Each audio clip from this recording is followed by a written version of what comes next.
तो आदाब, नमस्कार, गुड इवनिंग, सत श्री अकाल। एक बार फिर आप तमाम लोगों का स्वागत है क्राइम तक की कहानी के इस एपिसोड में। उम्मीद है पूरी फैमिली अच्छी होगी, अपना और अपनों का ख्याल रख रही होगी।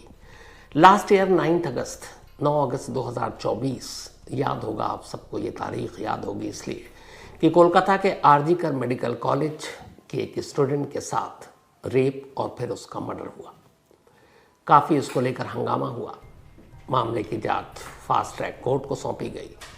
फास्ट ट्रैक कोर्ट ने अपना फैसला दिया। फैसला ये कि उम्र कैद की सज़ा। उसके बाद उस फैसले को अब हाई कोर्ट में, कोलकाता हाई कोर्ट में चैलेंज किया गया है।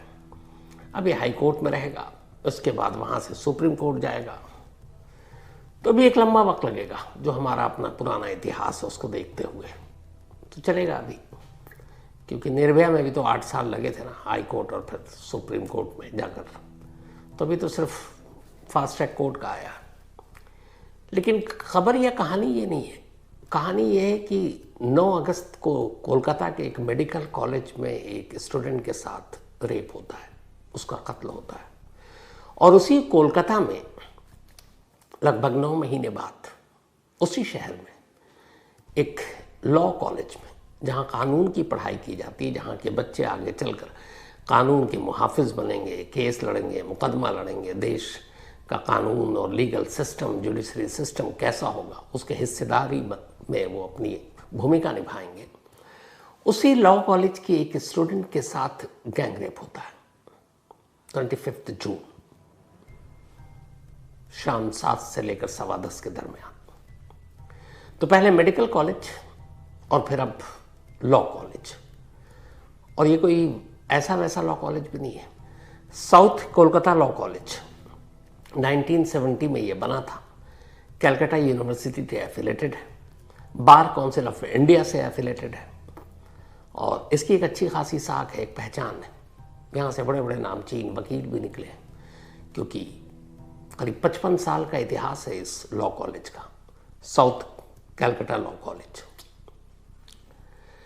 इसी कॉलेज के पढ़ने वाले और इस कॉलेज के यूनियन के एक प्रेसिडेंट, जो टीएमसी के स्टूडेंट्स लीडर है 10 सालों से, ममता बनर्जी की जो पार्टी है, उसी पार्टी से कॉलेज के अंदर, कैंपस के अंदर बाकायदा जो यूनियन रूम होता है, स्टूडेंट्स यूनियन रूम, हर यूनिवर्सिटी में आपने देखा होगा, मैंने दिल्ली यूनिवर्सिटी में देखा है, मैं उसका पार्ट भी रहा हूँ।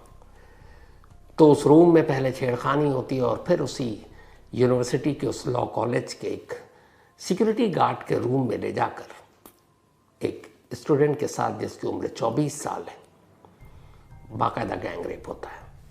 ये पूरी कहानी सुनाऊं उससे पहले आपको ज़रूरी एक चीज़ क्लियर कर दूं कि जब इस लड़की ने 25 जून को ये इंसिडेंट हुआ, घबरा गई, उसने कंप्लेंट नहीं की, लेकिन फिर अगले दिन इसने तय किया कि नहीं, गुनहगारों को सज़ा मिलनी चाहिए। जो भी उसके गुनहगार हैं उनको कानून सज़ा दे, क्योंकि ये खुद एक लॉ की स्टूडेंट थी, कानून की पढ़ाई कर रही थी, तो खुद कानून से पीछे कैसे रह सकती थी।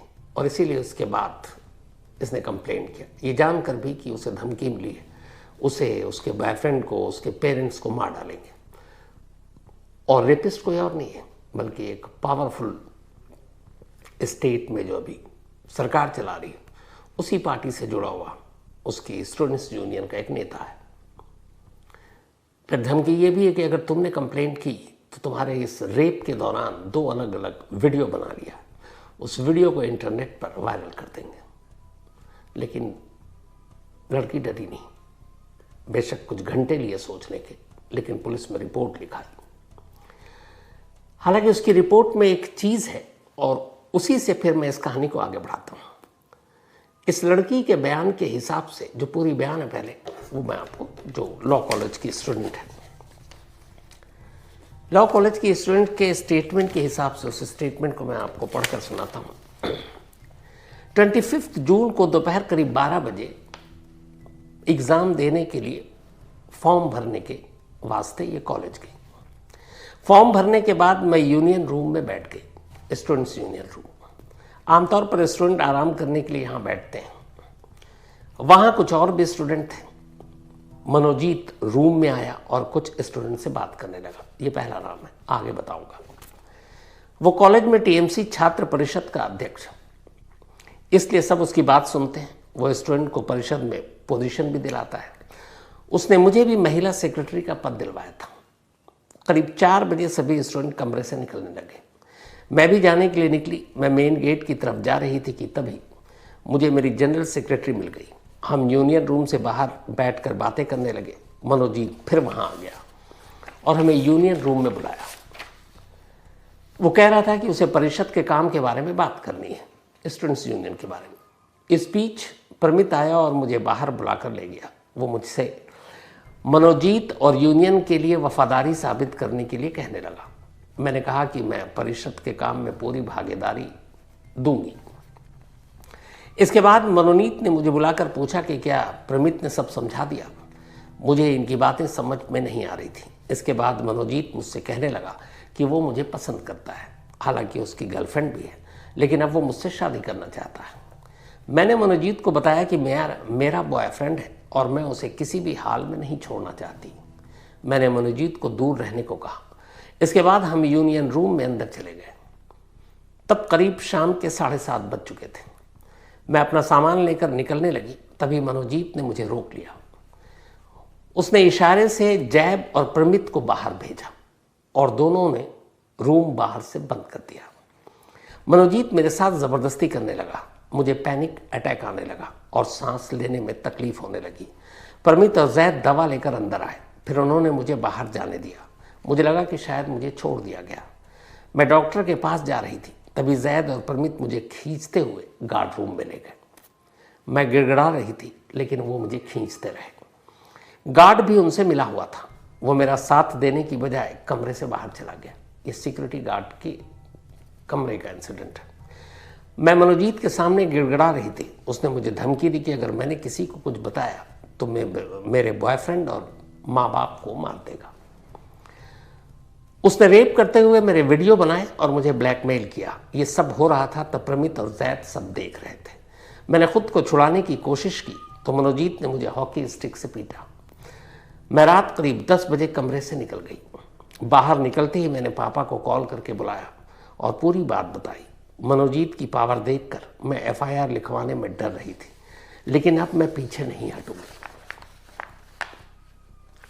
ये स्टेटमेंट है उस स्टूडेंट का और ये कायदे से स्टेटमेंट FIR का पार्ट है जो मैंने आपको बताया। अब यहाँ ये कहानी, इस कहानी में जो कुछ आपको सुना है उसमें एक चीज़ आई कि इस पूरे गैंग रेप में 3 कैरेक्टर हैं। पहला, जिसका नाम बाकायदा ये रेप विक्टिम ले रही, मनोजीत मिश्रा, मेन अक्यूज्ड। मनोजीत मिश्रा ये इसी लॉ कॉलेज का एक एक्स स्टूडेंट है और इसी कॉलेज के यूनियन का, स्टूडेंट यूनियन का वो प्रेसिडेंट भी रहा है। उम्र 31 साल है। ये स्टूडेंट पॉलिटिक्स में अच्छा खासा इसका नाम है, वहाँ दबदबा है और ये तृणमूल ने कांग्रेस छात्र परिषद की राजनीति वहीं से करता है। हालांकि लगभग इसको 10 साल हो गए और ये पास आउट हो गया, लेकिन पास आउट होने के बावजूद इस यूनिवर्सिटी में इसका अब भी दखल आता जाता है। और सबसे बड़ी बात यह है कि पास आउट होने के बाद मनोजीत मिश्रा जानते हैं क्या करता है? वो एक criminal lawyer, practicing criminal lawyer है। क्राइम के केसेस को अदालत में लेकर जाता है, क्योंकि लॉ यूनिवर्सिटी से पढ़ाई की तो वकील बनना था, तो एक प्रैक्टिसिंग क्रिमिनल लॉयर है। दूसरा जो नाम आया है वो है जैब अहमद। ये को अक्यूज्ड है। जैब अहमद इसी कॉलेज में फर्स्ट ईयर का स्टूडेंट है।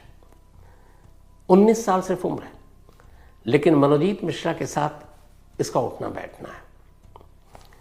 इस रेप विक्टिम को जो कमरे के अंदर ले जाना, बंद करना, उनमें एक जैब अहमद का रोल है। कोलकाता का ही रहने वाला है और इसी यूनियन पॉलिटिक्स के दौरान इसकी मुलाकात हुई थी मनोजीत मिश्रा से। तीसरा को अक्यूज्ड है प्रमित मुखर्जी उर्फ प्रमित मुखोपाध्याय। ये भी इसी लॉ कॉलेज में सेकंड ईयर के स्टूडेंट है और 20 साल की उम्र है। कॉलेज पॉलिटिक्स यूनियन में इसका भी दखल है और ये भी मनोजीत मिश्रा का इसी यूनियन पॉलिटिक्स की वजह से पुराना साथी रहा है। इस लड़की की कंप्लेंट के बाद इन तीनों को कोलकाता पुलिस ने उठाया और फिर इन्हें कोर्ट में पेश किया। 4 दिन की पुलिस रिमांड में इन्हें नेक्स्ट ट्यूसडे तक कस्टडी में भेजा गया। अब आगे और बढ़ूं उससे पहले एक सुप्रीम कोर्ट का एक जजमेंट है और ये आप सभी को भी जानना चाहिए।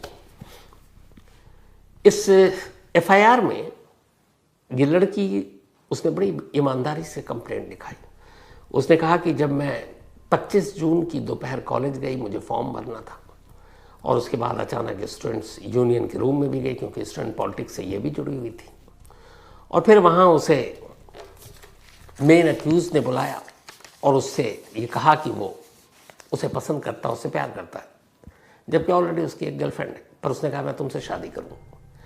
लेकिन ये इस लड़की का अपना एक बॉयफ्रेंड है और जाहिर सी बात है वो उससे शादी करना चाहती है। उसने इनकार किया, जिसके बाद इसे पहले यूनियन रूम में ज़बरदस्ती करने की कोशिश की गई और फिर उस गार्ड रूम में ले जाया गया और गार्ड रूम का दरवाज़ा बंद कर दिया गया। गार्ड ने देखा, गार्ड जानता था और गार्ड भी गुनहगार है, लेकिन गार्ड ने कुछ नहीं कहा, वो वहाँ से चला गया। आज सैटरडे को इस गार्ड को भी अरेस्ट कर लिया गया। तो कुल 4 अरेस्टिंग हो चुकी इस केस में। इस लड़की का ये भी कहना है कि जब उसके साथ ये गैंगरेप हुआ तो फिर यूनिवर्सिटी के गेट को भी लॉक कर दिया गया था ताकि कोई अंदर ना आए और इसकी चीख ना सुने, और फिर रात 10 बजे के बाद वो गेट खुला।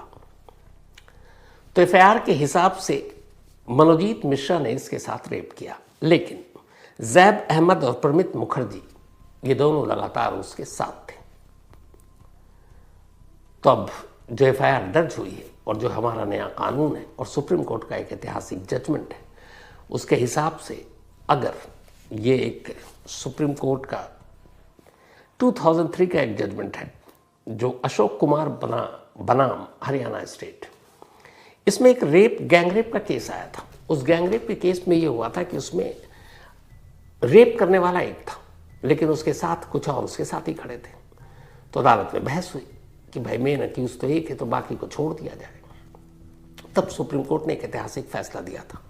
सुप्रीम कोर्ट ने कहा था कि ज़रूरी नहीं है कि किसी गैंग रेप में, गैंग रेप का मतलब होता है एक से ज़्यादा लोग शामिल हो, तो किसी गैंग रेप में सभी रेप करें, लेकिन अगर उस गैंग रेप के दौरान लोग वहाँ पर हैं और वो उस रेप में शामिल भी नहीं है लेकिन खामोश देख रहे, विरोध नहीं कर रहे, तो सब के सब आरोपी हैं, सब के सब गुनहगार हैं और उन सबको भी वही सज़ा मिलनी चाहिए जो एक रेपिस्ट को मिलनी चाहिए। इस सुप्रीम कोर्ट का जजमेंट था। यानी अगर कहीं पे कोई रेप हो रहा हो, गैंग रेप, और करने वाला 1-2 हो, लेकिन उसके 2-3 साथी खड़े हुए हैं और वो खामोश है, बल्कि वो मदद कर रहे हैं, विरोध भी नहीं कर रहे हैं, तो फिर वो भी गुनहगार है। सुप्रीम कोर्ट के इसी जजमेंट के बाद कोलकाता पुलिस ने इस लड़की के बयान के बाद जो केस दर्ज किया है, उसमें रेप करने वाला एक मनोजीत मिश्रा, लेकिन इसे गैंग रेप के केस में दर्ज किया गया। क्यों? क्योंकि हमारा नया कानून भी यही कहता है। नया कानून भी यही कहता है कि बेशक गैंग रेप में सभी शामिल ना हो, लेकिन वहाँ जितने लोग हैं और वो उसको सपोर्ट कर रहे हैं, वो सब भी रेपिस्ट हैं। तो इसीलिए इस केस में 3 लोगों को अभी तक, आज चौथा जो है वो है गार्ड, क्योंकि गार्ड ने देखा और उसकी जिम्मेदारी बड़ी थी, लेकिन वो वहाँ से चला गया। और 3 तो बाकायदा इसमें शामिल थे। मनोजीत रेप कर रहा था, लेकिन उसके दोस्त जूनियर जैब अहमद और प्रमित मुखर्जी ये सब कुछ देख रहे थे।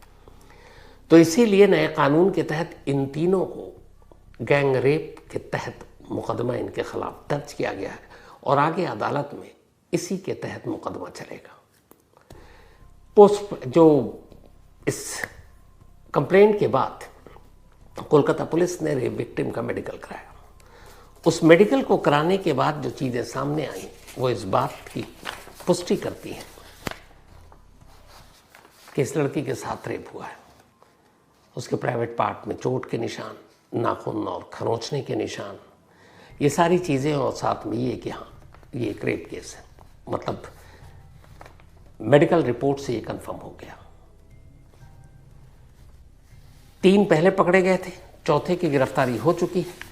अब अदालत में आगे भी ये मामला जाएगा, लेकिन यहाँ पे जो सबसे बड़ा सवाल है वो यही है कि जहाँ कानून की पढ़ाई जा रही है, जहाँ बताया जा रहा है कि समाज में, देश में नाइंसाफ़ी के ख़िलाफ़ कैसे लड़ना है, कैसे मुकदमा लड़ना है, कैसे जुर्म को रोकना है, कैसे मुजरिमों को सज़ा दिलाई जानी है, अगर ऐसी जगहों पर ऐसे इंसिडेंट होते हैं तो बड़ा भरोसा टूटता है।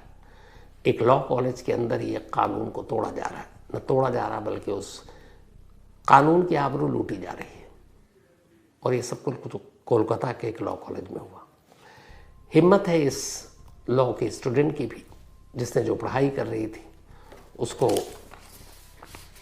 कम से कम उसने आगे रखा और ये तय किया कि अपने गुनहगारों को सज़ा दिलाएगी। गुनहगार सब पकड़े जा चुके हैं। देखना ये है कि ये फास्ट ट्रैक कोर्ट में होगा और फिर आगे क्या होगा और कितने दिनों में सज़ा मिलती है, क्योंकि इससे पहले कि हम सब केस में देख चुके हैं और ये तो लॉ यूनिवर्सिटी का मामला है। तो यहाँ से अदालत और कानून की लड़ाई कैसे लड़ी जाएगी और कहाँ तक आगे जाएगी आने वाले वक्त में देखेंगे। लेकिन वाकई नहायत अफसोस है कि अब मतलब मेडिकल कॉलेज भी सुरक्षित नहीं, लॉ कॉलेज भी सुरक्षित नहीं, घर भी सुरक्षित नहीं, सड़क भी सुरक्षित नहीं, पब्लिक ट्रांसपोर्ट भी सुरक्षित नहीं। तो फिर क्या कीजिएगा। महिलाओं के खिलाफ होने वाले ये जो जुर्म है ये कैसे रुकेगा। कब बदलाव आएगा, कब हमारी सरकार इसको लेकर सख्त होगी, कब हमारा कानून तो सख्त है लेकिन उस सख्ती को जो इजहार करते हैं उसमें इतना वक्त लग जाता है कि फिर भूल जाते हैं, खौफ दूर हो जाता है। पर उम्मीद यही है कि शायद इस मामले में जल्दी कोई फैसला है, गुनहगारों को सख्त से सख्त सज़ा मिले और ये जो स्टूडेंट पॉलिटिक्स के नाम पर जो गुंडागर्दी होती है इस पर लगाम कसी जा सके। तो फिलहाल कहानी में इतना ही। अब आपसे मुलाकात होगी मंडे को। वैसे कल आज तक पर रात 11 बजे क्राइम कहानी अवश्यम से आप चाहें तो देख सकते हैं, सुन सकते हैं। और वैसे किसी नई कहानी के साथ आपके सामने हाजिर होऊंगा मंडे रात 9 बजे। तो तब तक अपना और अपनों का ख्याल रखिएगा। Thank you very much.